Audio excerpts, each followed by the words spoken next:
Bonjour Michel Barnier. Bonjour. Je rappelle que vous êtes commissaire européen au marché intérieur et au service depuis le 10 février 2010, que sans doute on vous verra, qui sait, je ne sais encore, les choses ne sont pas jouées, dans le fauteuil peut-être du président de la Commission, à partir du printemps prochain, à la place de monsieur Barroso, mais c'est une histoire dont nous parlerons tout à l'heure. Vous êtes très actif sur ces questions de marché intérieur, services financiers, shadow banking, union monétaire européenne. Nous parlerons de tout cela avec vous dans un instant, mais que vous n'êtes pas sans savoir que la France donc boucle son budget, un budget d'ailleurs qui a été salué, fêté par la Commission européenne, à ceci près que la Commission européenne a failli parler, comme Pierre Moscovici, en parlant de pression fiscale sans doute un peu trop importante. Mais enfin, tout de même, il s'agit après tout de réduire le déficit du PIB de 0,5 points et d'alléger les charges sur les entreprises. Enfin bref, on sait que les ménages devront faire des efforts, et devant ces efforts, la grogne, les bonnets et autres tracteurs en vue sur Paris, je parle à l'ancien ministre de l'Agriculture, voici que Jean-Marc Ayrault dégaine enfin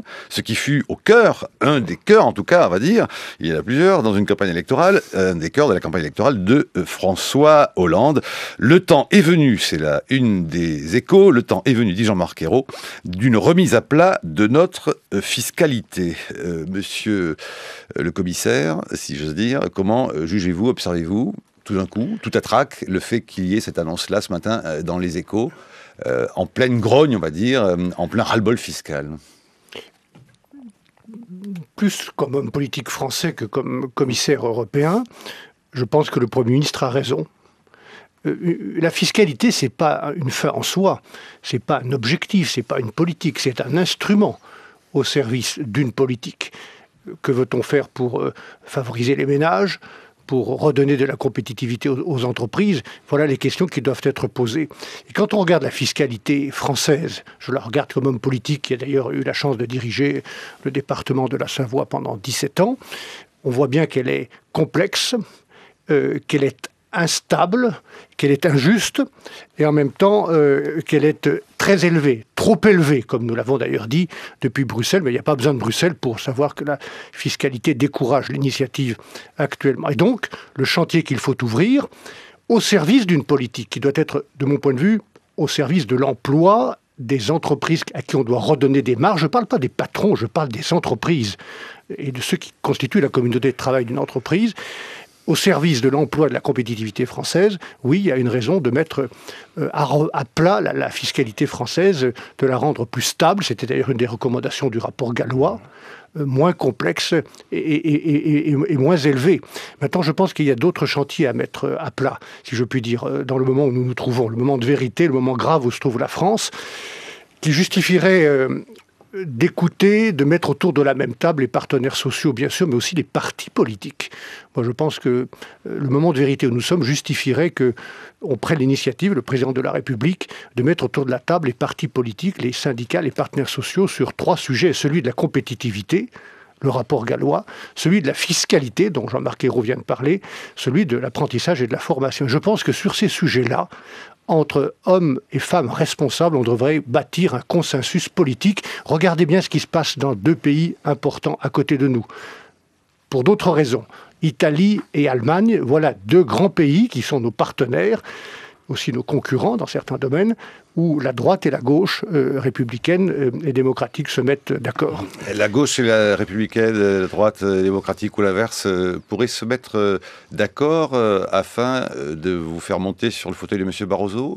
On dit que François Hollande vous fait les yeux doux au risque de froisser sa majorité, à ne pas suivre au fond l'allemand socialiste Martin Schulz, et de dire après tout, je ne peux pas buter contre mon camp, si j'ose faire référence au France-Ukraine de ce soir, je ne peux pas buter contre mon camp et pousser la candidature d'un Français, fut-il un opposant politique, à savoir vous, Michel Barnier. Oui, excusez-moi, mais ceux qui nous écoutent vont rien comprendre à votre question. Je veux dire, j'étais en train de parler de la France, de la compétitivité de l'Europe, et là, vous ramenez votre question. Vous dites qu'il y a des avis divergents qui peuvent s'entendre parfois et faire un compromis entre gauche républicaine, j'aurais réfléchi à ça, et droite. Oui, je parlais de la France, de l'exigence en France de bâtir un consensus dynamique, un compromis dynamique entre la gauche et la droite, ce que nous n'avons pas l'habitude de faire, mais je crois que le moment l'exige.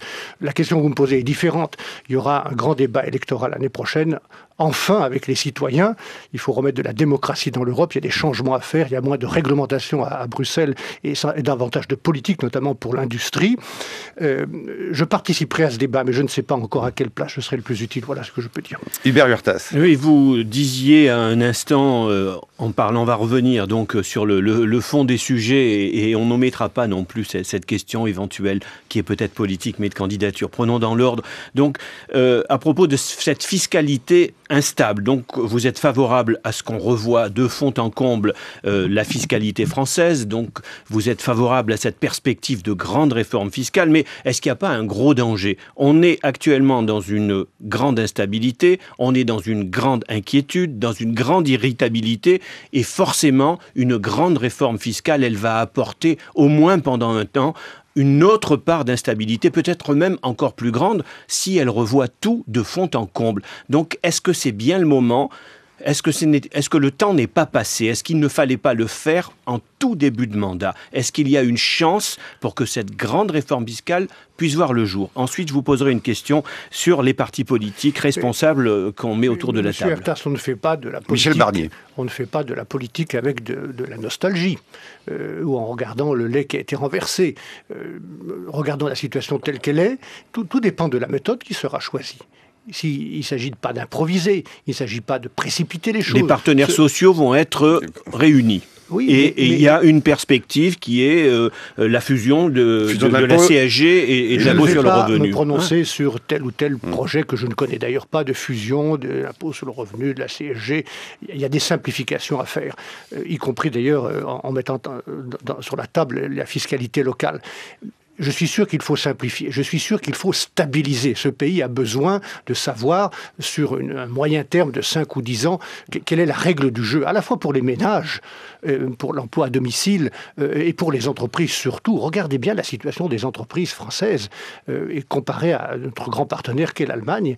Nous avons perdu 20 points de part de marché. Il y a 12 points d'écart entre la charge sur le travail en Allemagne et la charge sur le travail en France. Les marges ont été un peu reconstituées grâce au CICE, mais nous avons quand même 10 points d'écart avec l'Allemagne. Il y a des raisons à ce que l'Allemagne se porte bien et à ce que nous nous portions mal. Et la clé, elle est dans le fait que les entreprises n'ont plus de marge pour entreprendre et investir. Mais avec une réforme fiscale, surtout si c'est une grande réforme fiscale, certains vont s'y retrouver, puis d'autres vont avoir plus mal.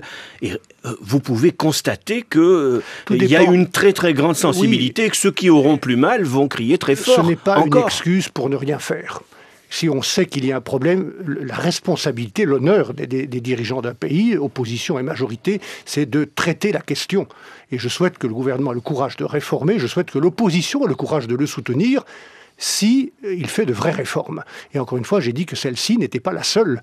La compétitivité des entreprises, le système d'apprentissage et de formation adapté aux besoins de l'économie, voilà de grands sujets sur lesquels on devrait pouvoir, entre élus et responsables politiques français, bâtir un compromis dynamique. Mais quel serait, selon vous, l'effort de pédagogie, la pédagogie fiscale, si j'ose dire, idéale pour, après tout, parfois faire avaler qu'il faut peut-être des taxes supplémentaires par-ci, des taxes supplémentaires par-là. Je pense par exemple à l'énorme grogne, colère autour de l'écotaxe, qui après tout est une mesure européenne appliquée dans d'autres pays européens, dont on ne sait pas encore si elle est totalement rentable ou pas, mais qui tout de même a des effets, puis marque une volonté à la fois sur l'environnement, l'écologie. Or, elle est très mal perçue.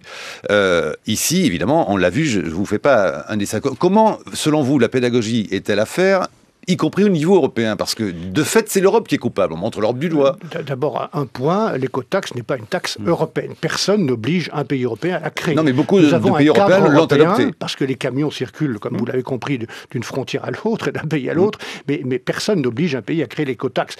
Il faut faire le constat. Et il faut expliquer. Moi, je pense que les citoyens, les contribuables, sont plus intelligents que certains hommes et certaines femmes politiques ne le croient. Ils sont capables de comprendre le sens de l'effort qu'on leur demande, à condition de relever la ligne d'horizon de montrer pourquoi. Vous parliez d'écotaxe. Je pense que c'est une idée juste qui tombe à un mauvais moment. Mais le sens de cette taxe, c'est quoi? C'est le financement d'infrastructures pour décharger les routes, pour mettre davantage de camions sur les trains, pour faire des transports propres. Ça a du sens. Comme d'ailleurs, la fiscalité peut avoir du sens si elle favorise la transition écologique. C'est un énorme chantier que de dépenser moins d'argent pour l'énergie qui est notre poids, qui nous pèse et qui nous plombe. Et de redonner des marges aux entreprises, ça a du sens si le combat contre le chômage est bien la priorité de toutes les priorités.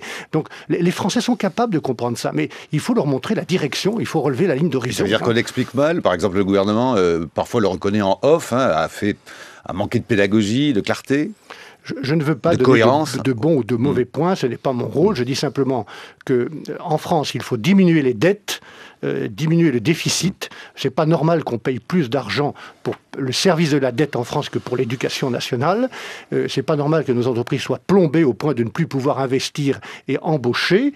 Et l'effort doit porter davantage sur la diminution des dépenses, une meilleure gestion de la France. Il y a des économies à faire. Moi, j'ai présidé un conseil général. Je pense qu'il y a trop de départements en France. Il y a trop de régions. On pourrait gérer la France au XXIe siècle autrement qu'on l'a gérée au XIXe siècle et faire des économies dans la gestion de la France, faire que l'État fasse mieux les choses en faisant moins. Hubert Huertas. Oui, Michel Barnier, on vous écoute et vous avez comme toujours un discours mesuré. Avec votre discours mesuré, vous nous dites qu'il faut que les partis politiques, de façon responsable, se mettent autour de la table. Est-ce que, pour sortir de la langue de bois, est-ce que ça ne passe pas par la nécessité de recomplexer un peu la société et de recomplexer un peu le discours politique. Par exemple, on lit des choses dans la bouche de certains responsables. Nadine Morano, c'est pas personne, c'est une personne importante et qui est très proche de quelqu'un qui pourrait redevenir président de la République et qui s'en prend à un journaliste comme ça. Elle dit « Massescaron est au journalisme ce qu'un rat est au caniveau, ça pue, c'est laid, encore que le rat, lui, est intelligent. » Si je dis ça, c'est pas pour faire de la polémique, c'est pour vous donner... C'est pour faire entendre où en est le climat politique. Vous croyez vraiment qu'on peut se mettre autour de la table, qu'on peut dépasser cela? Et comment on fait? Michel Barnier. Mais comment on fait? Comment font les Allemands? Comment font les Anglais? Comment font les Italiens? Comment je fais, moi, à Bruxelles et à Strasbourg 28 lois de régulation financière. Voilà ce que j'ai fait, nous en parlerons peut-être tout à l'heure, sur lesquelles j'ai obtenu le soutien du Parti Socialiste, des libéraux, des Verts, du Parti Populaire Européen. C'est possible de le faire, à condition d'avoir une volonté. Et ne me ramenez pas à des déclarations que je désapprouve, évidemment. Je trouve que dans cette société française, on l'a vu hier avec vos confrères de Libération qui ont été attaqués. Oui, c'est pour ça que je le cite. On l'a vu avec vos deux confrères de RFI qui ont été assassinés en Afrique. Notre société est pleine de violence, pleine de tensions. C'est le rôle des hommes et des femmes politiques de relever la ligne d'horizon, de ramener le débat sur les vrais problèmes qui inquiètent ou qui angoissent les gens. Et j'ai toujours constaté dans ma vie politique, lorsqu'on arrivait à relever la ligne d'horizon, à fixer des objectifs, à expliquer, à faire du débat public, qu'on diminuait les tensions. Michel Barnier, je voudrais vous faire écouter l'analyse d'un Européen convaincu, mais qui est tout de même sans doute, peut-être qui c'est un peu pessimiste ou circonspect sur l'avenir, notamment en raison de ce que vous exprimez là. C'est Zaki Laïdi, directeur de recherche à Sciences Po, qui publie Le reflux de l'Europe et qui dit au fond, il y a un enjeu majeur que devra affronter l'Europe ces prochaines années, à savoir l'équilibre fragile entre sa souveraineté et la solidarité entre les États membres. Grosso modo, il dit, il y a des Européens, mais il n'y a pas tout à fait encore d'Europe. Je vous propose d'écouter Zaki Laïdi. Le véritable enjeu de l'Europe aujourd'hui, c'est celui de savoir quel degré de solidarité les États européens sont disposés à consentir pour continuer à vivre ensemble, et que, en contrepartie de ce surcroît de solidarité, quel degré de partage de souveraineté ils sont prêts à accepter. Autrement dit, si on veut d'une Europe beaucoup plus solidaire, il faudra partager davantage de souveraineté. Or, il se trouve que ceux qui plaident pour un partage de souveraineté ne sont pas totalement convaincus de la nécessité d'une plus grande solidarité. En tout cas, tant qu'un certain nombre de réformes internes n'auront pas été faites, c'est en gros la position allemande, et de l'autre, une volonté, par exemple française, d'aller vers beaucoup plus de solidarité, mais plus réticente à partager sa souveraineté. Donc les deux termes clés, c'est souveraineté partagée et solidarité.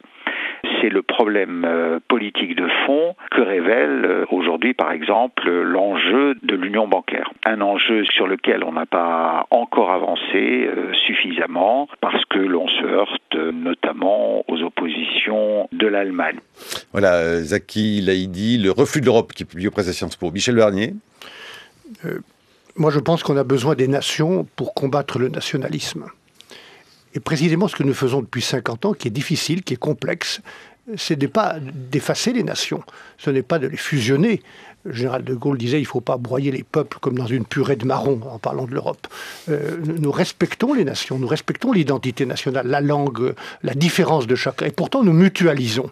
Et c'est Zaki Laïdi, à juste titre, disait « partage de souveraineté ». Oui, nous n'abandonnons pas notre souveraineté, nous la partageons. Et quelquefois, nous recréons de la souveraineté dans le monde où plus personne ne nous attend, ni les Chinois, ni les Américains, ni les Russes, ni les Brésiliens, et où nous devons construire une souveraineté européenne aussi, sans effacer la souveraineté nationale, mais en la partageant. Moi, je pense que c'est un des grands enjeux. Et néanmoins, le projet européen reste un projet de solidarité partagée aussi depuis 60 ans. Hein. Mais est-ce que pour vous, ça veut dire que le but sera tout de même loin et long à atteindre? Parce qu'effectivement, le monde entier n'attend pas forcément des bénéfices de cette Europe avec la crise de l'euro. Et à l'intérieur, les Européens sont circonspects sur ce pouvoir de l'Europe à sortir de la crise. Et pourtant, ces crises qui sont d'ailleurs globales, n'oubliez pas la crise écologique, le changement climatique, la crise financière venue des États-Unis, notre propre crise qui est celle de notre endettement, toutes ces crises, elles se sont révélées, elles ont explosé depuis 5 ans, tout en même temps. Jamais on n'avait affronté tant de crises avec autant de violence en même temps. Nous les avons affrontées, nous sommes en train de sortir de ces crises progressivement. Je parle notamment de la crise financière, même si les conséquences économiques et sociales sont toujours là. Comment on affronte ces crises? Est-ce que c'est chacun ses choix, chacun pour soi, ou est-ce que c'est ensemble? Moi, ma réponse est définitive. Sans abandonner notre identité nationale, notre différence, il faut les affronter ensemble. Union bancaire, shadow banking entre autres, finance européenne, ça sera au menu de la deuxième partie des Batailles France Culture, qui sera évidemment, comme chaque jour, introduite par Brice Couturier. Bonjour Brice. Oui, bonjour monsieur le commissaire et bonjour Marc Vincher, bonjour chers auditeurs. On vient de le voir ici, en matière d'intégration européenne, nous sommes véritablement au milieu du gué. Alors, face à un électorat qui est exaspéré et à la perspective des élections européennes qui approchent, est-ce qu'il faut faire le pas en avant dans une intégration plus poussée, notamment budgétaire et politique, malgré les réticences de certaines parties de la population, ou est-ce qu'il faut commencer à démanteler un système qui fonctionne mal, comme nous y invitent certains partis populistes? 8h17, bonjour Brice. Bonjour Marc, rebonjour monsieur Michel Barnier.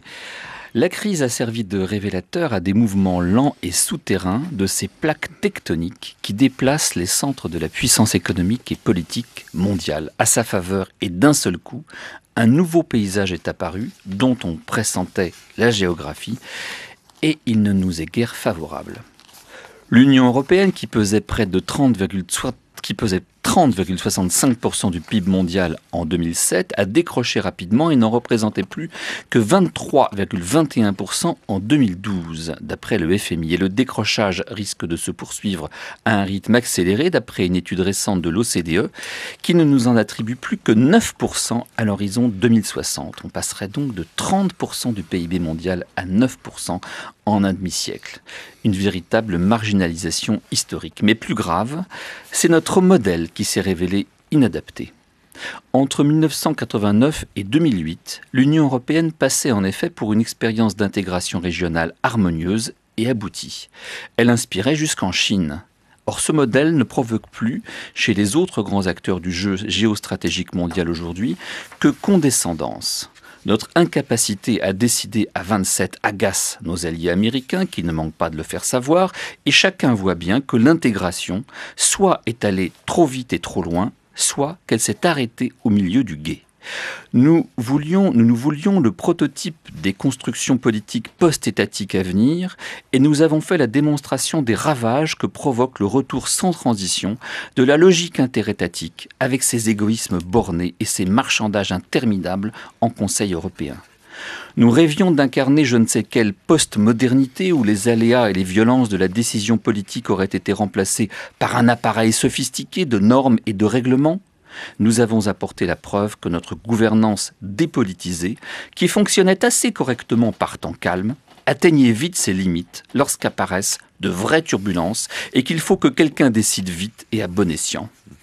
Comme le montre en détail Zaki Laïdi, candidat socialiste aux élections européennes qu'on entendait tout à l'heure dans un essai important qu'il vient de publier, le multilatéralisme avec lequel l'Union européenne s'est identifiée est lui-même battu en brèche par le grand retour des puissances. Les grands États n'entendent plus abandonner des éléments essentiels de leur souveraineté à des agences d'arbitrage internationales telles que l'OMC. Ils refusent de se soumettre aux mécanismes imaginés par les Européens pour faire face à la menace du changement climatique. Or, notre Union repose précisément sur cet idéal multilatéraliste. Pour une raison simple, c'est par lui que nous fonctionnons. Et chaque fois qu'il recule, c'est notre influence morale, notre fameux soft power, qui est battu en brèche. Alors certains en tirent argument pour proposer de déconstruire, d'abandonner la monnaie commune, d'en revenir à la logique des États souverains. Ainsi, disent-ils, pourrait-on réutiliser les bons vieux leviers d'autrefois, la maîtrise de l'outil monétaire et budgétaire qui permettrait de financer je ne sais quelle relance, des barrières douanières qui nous protégeraient de produits importés en provenance de pays à faible coût de main-d'œuvre. Bruxelles cesserait de nous imposer la taille des roues de bicyclette et l'appellation de nos fromages, et Berlin les rigueurs de sa discipline budgétaire. Le problème, monsieur Barnier, c'est que ces discours risquent fort d'être entendus lors des élections européennes qui approchent, alors que l'Europe a déçu. Qu'avez-vous à leur répondre ? La chronique de Brice Couturier sur franceculture.fr. Michel Barnier. Je crois qu'il n'y a pas de fatalité. Il n'y a de fatalité d'ailleurs que lorsqu'il y a du fatalisme, et moi je n'ai pas le droit d'être fataliste comme acteur du projet européen. Ça dépend de nous de reprendre l'initiative. Ça dépend de nous de corriger ce qui doit l'être, de changer, de faire moins de bureaucratie, de technocratie et davantage de politique au niveau européen. Mais il faut être juste aussi avec le projet européen. La promesse de paix, la promesse de stabilité, la promesse de démocratie a été respectée. Elle ne l'est pas partout dans le monde, puisque nous sommes les seuls à avoir ainsi mutualisé des nations en les respectant à l'échelle d'un continent. Il faut être juste avec l'Europe parce que nous ne faisons pas un État fédéral. Il n'y a pas un peuple européen, il n'y a pas une nation européenne. Il y a 28, pas 27, 28 peuples, 24 langues officielles, 28 nations qu'on n'efface pas, qu'on ne mélange pas, je l'ai dit tout à l'heure, qu'on mutualise, qui partagent une partie de leur souveraineté pour se redonner de la force et une capacité dans le monde. Et moi, je pense que ce que les citoyens sont capables de comprendre, c'est que chacun chez soi, chacun pour soi, on est foutu. On est foutu dans le débat mondial aujourd'hui. Regardez les Anglais commencent à faire le pari inverse. Imaginez que ça réussisse. Nous verrons bien s'ils font le pari inverse. Pour l'instant, ils jouent leur rôle dans le marché unique.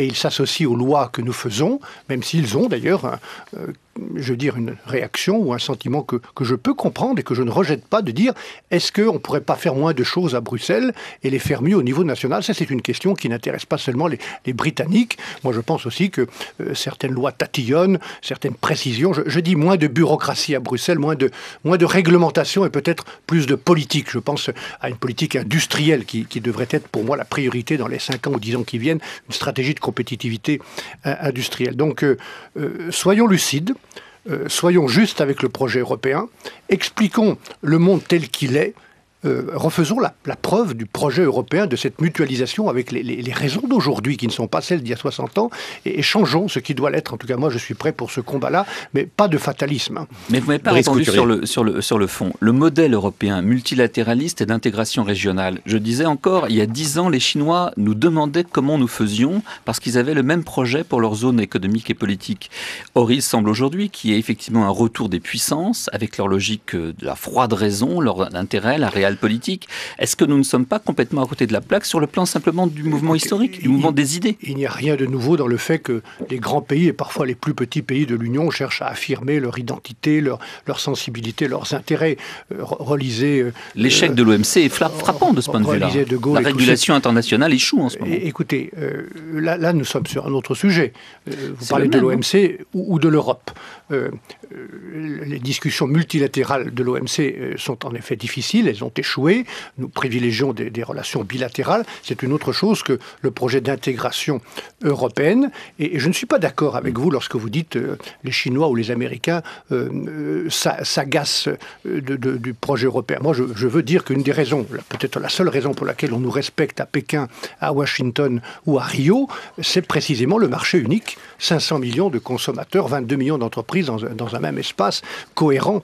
Et donc je voudrais que précisément le projet européen ne se résume pas à un grand marché, à un supermarché, que nous soyons davantage que cela, avec une politique étrangère et un nouveau modèle économique et social. Le supermarché, voilà qui me donne la transition pour évoquer tout de même l'union bancaire. Michel Barnier, l'union bancaire européenne, vous avez été désigné il y a un peu plus d'un an par les chefs d'État européens pour vous occuper de cette union bancaire et la mettre en place. Alors on sait qu'il y a des avancées notables et qu'il y a encore du travail à faire, notamment d'ici Noël. Le point positif, ce serait lequel? Et j'ai envie de vous poser la question, est-ce que ça va vraiment arriver au fond à se faire? Parce que comment faire une union bancaire avec des pays qui sont à ce point divers quant à leur santé, justement, financière et budgétaire, si on part de la Suède, en passant par l'Allemagne et en allant jusqu'à la Grèce, Chypre et le Portugal? C'est quoi l'union bancaire? C'est surveiller ensemble les 6000 banques de la zone euro, de ces 18 pays qui constituent la zone euro, 6000 banques, d'être capables ensemble d'affronter les crises, les difficultés, d'organiser la réponse aux crises ensemble, et avec un fonds commun qui est payé par les banques, de résoudre, c'est-à-dire de mettre en faillite, dans certains cas extrêmes, une banque sans faire appel aux contribuables. Qu'est-ce qu'on a vu dans la crise financière venue des États-Unis propagée en Europe? C'est que, à force de mal se comporter, de bonus insensés, de mauvaise gestion, d'absence de supervision, les banques ont été en faillite. On a demandé aux contribuables de les payer. Ça suffit. Il faut que les banques payent pour les banques et si possible qu'on évite les difficultés en les supervisant et en les faisant plus robustes. Donc nous avons décidé de faire cette révolution dans le secteur bancaire il n'y a pas si longtemps. C'est le 29 juin 2012 que les chefs d'État et de gouvernement m'ont demandé de bâtir cette union bancaire. J'en ai bâti le premier pilier.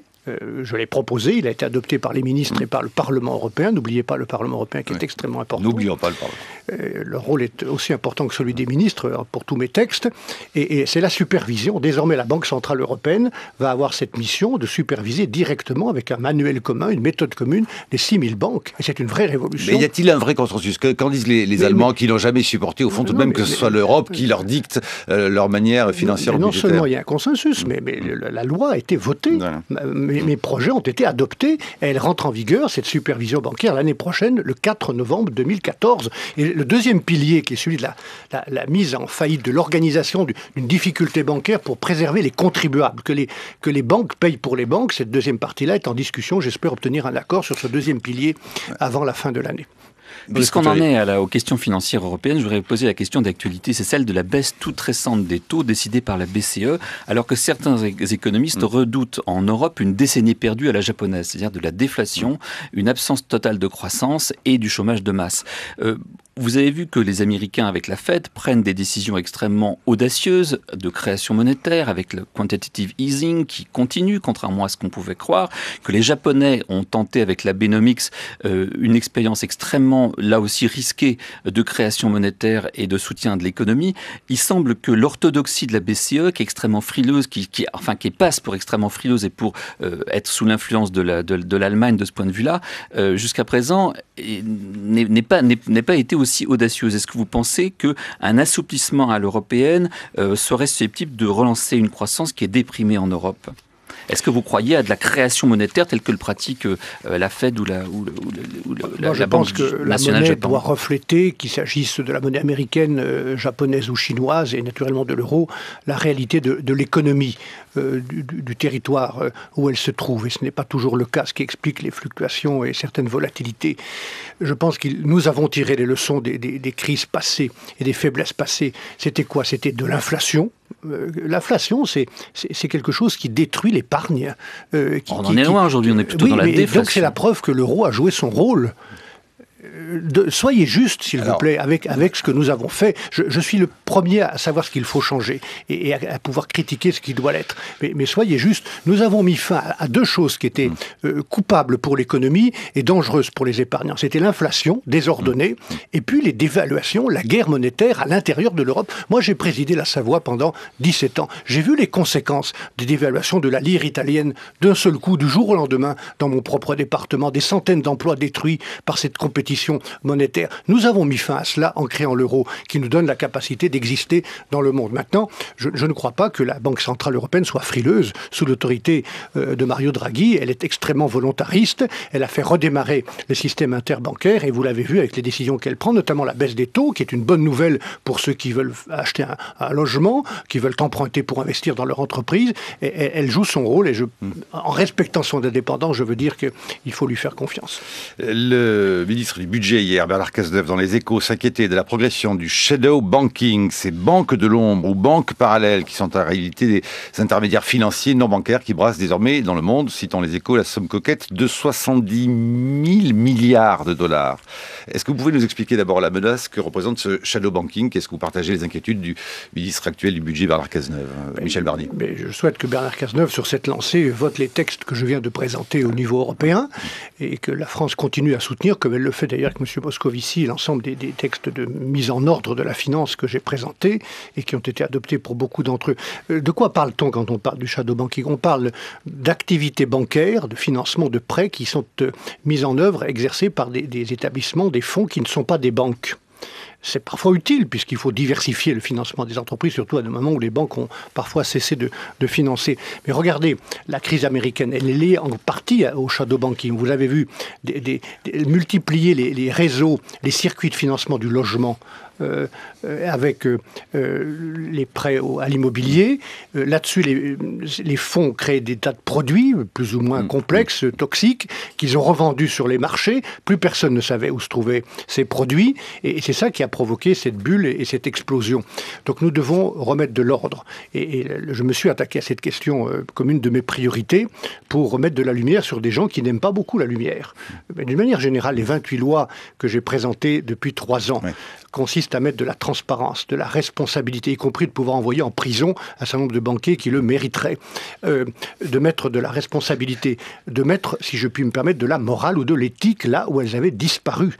Et l'Europe a tiré les leçons de la crise. Ces lois arrivent à maturité sur tous les secteurs. Je veux dire qu'aucun acteur financier, aucun produit financier, aucun secteur financier n'échappera à une régulation publique et à une supervision efficace. Et si ça ne suffit pas, nous continuerons. Nous avons le devoir de remettre la finance au service de l'économie réelle. Il a fallu tirer l'oreille des grosses banques traditionnelles qui tout de même en ont un peu profité de ce système parallèle de shadow banking. Oui, mais nous n'avons pas la mémoire courte. Moi, je n'ai pas le droit d'avoir la mémoire courte. Donc, même si ça ne plaît pas, même si certains d'entre eux voudraient revenir au business as usual, on ne reviendra pas au business as usual.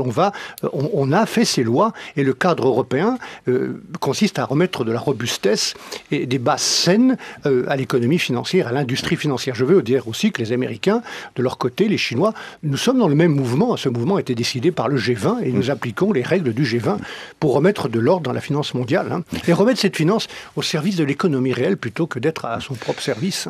Quand on lit attentivement le blog de Jean Quatrebert sur Libération, Michel Barnier, il se murmure à Bruxelles, beaucoup de commentateurs divers et variés disent « Barnier, il est plus à gauche que beaucoup de socialistes, comme le montre l'ensemble des textes réglementant les marchés financiers. » Vous le prenez pour un compliment ou comme une taquinerie? Oui, ou alors certains socialistes sont plus libéraux que moi. Ça, c'est évident. Donc, j'en connais quelques-uns. Je n'aime pas beaucoup cette classification. Depuis le début de mon engagement politique en Savoie, lorsque j'ai eu l'honneur, avec Jean-Claude Killy, de faire les Jeux Olympiques, je me suis attaché à trouver de bonnes idées, de bonnes solutions et à les mettre en œuvre. Et je pense qu'elles peuvent appartenir à la droite, à la gauche, au centre, au vert, ces bonnes idées. En tout cas, à Bruxelles et à Strasbourg, on a cette chance de pouvoir travailler avec tout le monde pour le progrès. Suite du sujet avec B, c'est Hubert Huertas. Dernière question sur l'Europe et son état actuel. Le système européen, c'est un système de spillover. On déclenche, on ouvre un dossier pour spillover, vous nous parce que je sais que le c'est un débordement. Oui, c'est un des mots qu'on aurait pu citer tout à l'heure dans les nouveaux mots. Enfin, il n'est pas du tout nouveau celui-là, il date de Stanley Hoffman, c'est très ancien. Spillover, ça veut dire qu'il y a un effet de débordement, que vous ouvrez désœuvrer un chantier qui va automatiquement en ouvrir un autre. C'est la méthode Monnet, en gros. Donc, on avait commencé avec l'union douanière, ça provoque l'existence d'un marché intérieur. On crée une union monétaire, ça devait déboucher sur l'union budgétaire. Or, je le disais tout à l'heure dans mon papier de présentation, on est au milieu du gué aujourd'hui et tout le monde le voit bien. Est-ce qu'on doit faire un pas supplémentaire vers cette union budgétaire alors qu'on voit bien même que les Français, par exemple, sont extrêmement réticents à ce qu'une instance extra-nationale vienne leur dire de quoi doit être fait leurs impôts et de quoi doit être fait le budget de l'État. Mais là, on voit bien qu'on ne peut pas continuer longtemps à avoir une union monétaire sans union budgétaire. Est-ce que vous êtes favorable, vous, monsieur, à un pas en arrière, les États se ressaisissent de certaines de leurs compétences, ou le pas en avant, qui est allons vers l'union budgétaire, allons vers l'union politique? Mais Michel Barnier. Nous sommes sur ce chemin de faire ce que Jacques Delors avait recommandé il y a une dizaine d'années. On ne peut pas avoir une union monétaire et une désunion économique. Et ce que nous sommes en train de construire, c'est une union économique et politique. Mais elle doit s'accompagner. Donc le pas en avant. Est-ce que c'est vendable aux élections européennes, avec de la démocratie, mais les électeurs sont capables de comprendre ça. On ne peut pas avoir une union monétaire et puis 18 politiques économiques, budgétaires, fiscales juxtaposées ou concurrentes. Donc nous sommes en train de coordonner et d'avoir des regards croisés. C'est le boulot que nous faisons au niveau de la Commission, qui est parfois difficile. Mais moi, j'aurais été très heureux, quand j'étais député français à la Commission des Finances, de savoir ce qui se passait dans d'autres pays, comment votaient les parlementaires, quels impôts ils avaient, plutôt que d'être dans mon coin. Donc là, nous avons ce regard croisé qui est indispensable pour... Vous savez, la réalité de tout cela, revenons au monde tel qu'il est, c'est de savoir si on veut être spectateur ou acteur de notre avenir, si on veut être à la table de ceux qui vont diriger le monde dans les 30 ans qui viennent. 30 ans, c'est le temps de nos enfants. À cette table, vous avez les Chinois qui sont déjà là, bientôt la première puissance du monde, les Américains qui sont là depuis toujours et qui auraient voulu rester tout seuls, qui sont plus tout seuls, les Indiens, les Brésiliens, les Russes qui reviennent. Et nous, est-ce qu'on va être derrière la table à regarder ce qui se passe ? Non, moi je voudrais que mon pays soit acteur et que mon continent, le continent européen, soit acteur et pas spectateur. Je n'accepte pas que la France et l'Europe soient sous-traitantes. Je n'accepte pas la souveraineté des autres. Je n'accepte pas qu'on soit sous influence chinoise ou américaine. Et la question qui est posée, d'ailleurs je pense que De Gaulle, Churchill, Adenauer aujourd'hui feraient des discours sur l'indépendance de l'Europe plutôt que sur l'indépendance nationale. Hubert Burtas. Vous avez parlé à l'instant des électeurs. On va parler des électeurs, ceux du mois de mai, hein, les électeurs des élections européennes. Vous disiez tout à l'heure, par rapport à l'euroscepticisme qui risque de se manifester, qu'il n'y a pas de fatalité. Il y a pourtant une tendance vraiment lourde, c'est que, en général, les élections européennes sont ressenties par les électeurs comme des élections qui n'ont pas de prise sur la réalité et sur lesquelles ils ont plutôt tendance à se défouler. On a donc des élections qui, c'est l'histoire qui parle pour nous, qui sont des élections défouloirs.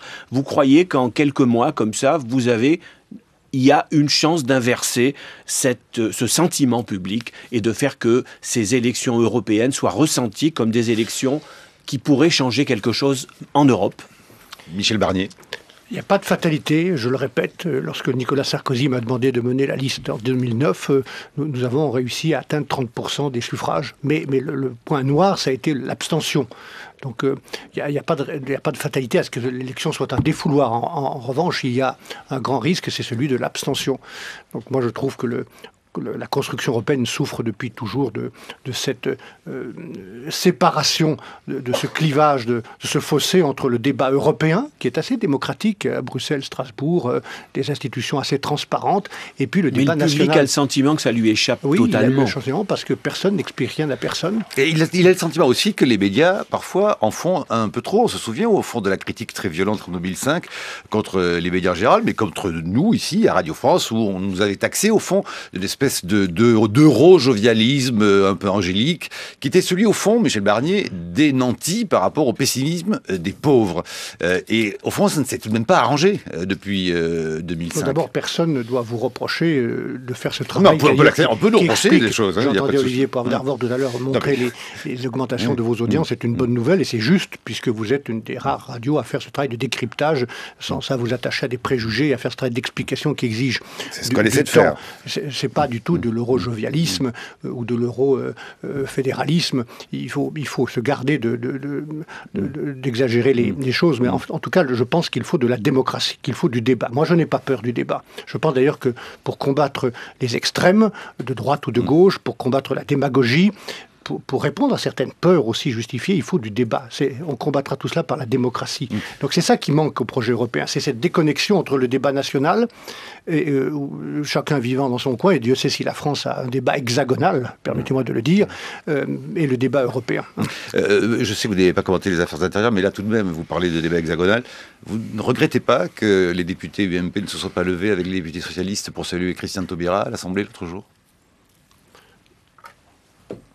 Je ne sais pas comment les choses se sont passées. Ce que je sais, c'est que Christiane Taubira, d'ailleurs comme telle autre ministre italienne, est une femme courageuse et qu'elle mérite d'être respectée. Hubert ? On va continuer. Je vais essayer de représenter le public ici. C'est bien ambitieux, mais bon. Vous dites il y a du débat. Il doit y avoir du débat. Mais on reste en France, dès qu'on parle d'Europe, sur cette espèce de traumatisme qu'on a vécu en 2005. Qu'est-ce qui se passe en 2005 ? Il y a un référendum. Le référendum est rejeté. Là, il y a eu un débat. On ne peut pas dire qu'il n'y a pas eu de débat. Et puis, au bout du compte, finalement, ce débat a été comme escamoté. Et puis, les choses se sont passées comme si elles ne s'étaient pas passées, précisément. Et non seulement au niveau français, mais au niveau européen, où, semble-t-il, il y a une très, très grande peur des peuples. La preuve, c'est qu'on ne les a pas fait voter sur des référendums parce que systématiquement, les référendums auraient mal tourné. Michel Barnier. Comment on sort de cela ? Pardonnez-moi, quand François Mitterrand décide de soumettre à référendum la création de la monnaie unique, ça n'a pas mal tourné. Il y a eu un vrai débat. Non, mais là, on est resté sur 2005 qui n'a pas eu de prolongement. Puisque vous regardez un peu derrière nous, dans l'histoire, soyez juste. Oui, Maastricht, bien sûr. Oui, débat. Moi, j'ai participé à ce débat. Nous étions dans mon parti pas tous d'accord pour voter oui. J'ai voté oui et je ne le regrette pas. Je pense que il ne faut pas avoir peur du débat. Et le référendum, à condition de poser une question, de demander une réponse. Parce que quand vous posez plusieurs questions et que vous demandez une seule réponse, le général de Gaulle d'ailleurs l'avait fait en 69, on se prend un non parce que on ne peut pas poser plusieurs questions en demandant une seule réponse. C'est un avertissement au gouvernement actuel, je pense. Mais encore une fois, il faut du débat politique. Moi, je pense que les citoyens sont intelligents, sont capables de comprendre le sens de cette construction européenne. Je ne dis pas que ça n'a servi à rien, parce que d'abord la Constitution n'a pas été mise en œuvre. Deuxièmement, moi, j'étais ministre des Affaires étrangères à cette époque, je vous promets que je me souviens précisément de ce que j'ai entendu dans le débat du référendum, de cette crainte d'une Europe sans limite, sans frontières, qui s'occupe de tout, qui est trop compliquée, et d'une Europe qui est peut-être aussi trop offerte, trop ultra-libérale. Et quand je suis revenu à Bruxelles, il y a 3 ans et demi, j'ai dit au président Barroso, je reviens pour changer la ligne. Et j'ai changé la ligne, pas tout seul, avec mes collègues. Nous avons modifié cette ligne, nous avons abandonné les rivages de l'ultralibéralisme. Vous n'êtes pas un peu isolé de ce point de vue-là au sein de la Commission ? Et non, la preuve, c'est que sur l'agenda, pour remettre en ordre de la finance, pour le marché intérieur, tout ce que nous faisons aussi parallèlement à la finance, je m'occupe du marché intérieur avec mes collègues, nous avons remis un certain nombre de règles sur l'entrepreneuriat social, sur la protection des services publics, j'ai présenté une loi il y a quelques jours sur le compte bancaire de base, la transparence des frais bancaires pour les citoyens, y compris les plus modestes. Donc il y a une vraie capacité de changer les choses et ce n'est pas fini. Je veux qu'on revienne à l'économie sociale de marché. Économie, sociale, marché, les 3 mots sont importants et utiles. Économie sociale de marché, nous retiendrons ces mots dans votre bouche, monsieur Michel Barnier. Nous arrivons au terme de l'émission. Il faut rappeler, et vous l'avez dit vous-même, vous êtes savoyard, donc vous savez comment faire, vous devez savoir après comment faire pour mettre un pied devant l'autre, éviter les crevasses, les plaques de verglas. Vous avez aussi organisé les Jeux Olympiques et vous êtes membre de l'Académie des Sports. Qu'est-ce que c'est donc cette Académie des Sports ? On voit dans la documentation. Je n'ai pas vérifié l'information, je la vérifie directement auprès de vous. C'est une institution, une académie, un groupe de gens qui se réunissent avec d'anciens ministres, d'anciens sportifs pour distinguer des sportifs chaque année. Mais je pense qu'un pays qui aime le sport, on verra bien ce qui se passe ce soir. Ah, mais voilà, je voulais revenir. Alors, France-Ukraine, combien Non, ne n'avez pas de pronostic. Est-ce qu'on va au Brésil ou pas? Je ne sentais pas le match aller. Je fais confiance à l'équipe de Regardez, France pour le match retour. la ligne de l'équipe, on y croit, mais enfin, c'est vraiment la méthode Coué. Il faut y croire, parce qu'au moment où nous sommes, on ne va pas faire de critique. Simplement, il y a de bonnes individualités dans cette équipe. J'espère qu'elles formeront une équipe. Voilà. Oui, mais enfin, je parle aussi du coup à l'économiste que vous êtes. On dit que si la France perd, ça nous fait perdre 1,5 de PIB. Ça va mal pour l'euro, s'ils perdent. Oui, ça ira surtout mal pour le moral. Hein. Non, mais ça compte, ça. Bien sûr que ça compte. Quand vous parliez des Jeux Olympiques que j'ai organisés en 1992 avec Jean-Claude Killy, et tant de volontaires d'ailleurs, il y a un enjeu économique derrière tout cela, pour une région, pour la France, pour le sport, hein, parce qu'il ne faut pas être naïf, n'est-ce pas, ou bucolique, c'est quand même beaucoup d'argent, mais c'est d'abord des moments d'émotion partagée ou de fierté partagée. J'espère que ce sera le cas ce soir. Vous serez de...